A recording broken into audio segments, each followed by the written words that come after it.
Resto cafe Sreekandapuram Payyavoor റോഡിൽ മൂപ്പൻസ് ബിൽഡിംഗിൽ പ്രവർത്തനം ആരംഭിച്ചു. ശ്രീകണ്ഠാപുരം നഗരസഭാ ചെയർപേഴ്സൺ ഇ.വി. രാമകൃഷ്ണൻ ഉദ്ഘാടനം ചെയ്തു. B P. Basheer, C C. Mamuhaji, ward councillor Nooruddeen എന്നിവർ ചടങ്ങിൽ സംബന്ധിച്ചു. വിവിധ ഇനം ജ്യൂസുകൾ, അൽഫാം, ഷവർമ, fried chicken, momos, burger, sandwich എന്നിങ്ങനെ വിവിധതരം ഫുഡ് ഐറ്റംസുകളും കൂടാതെ ഹോം ഡെലിവറി സൗകര്യവും ഞങ്ങളുടെ സ്ഥാപനത്തിലൂടെ ലഭ്യമാണ്. ഉദ്ഘാടനത്തോടനുബന്ധിച്ച് ഇശൽ നൈറ്റും അരങ്ങേറി.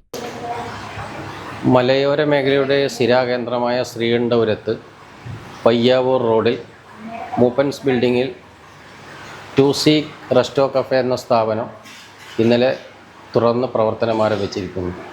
വിവിധയിനം ജ്യൂസുകളും ഫ്രൈഡ് ഐറ്റംസ്, വെറൈറ്റി ഫുഡുകളുമായിട്ട് തുറന്ന് പ്രവർത്തനം ആരംഭിച്ചിരിക്കുന്നു. എല്ലാവരുടെയും സഹകരണങ്ങൾ പ്രതീക്ഷിച്ചുകൊള്ളൂ.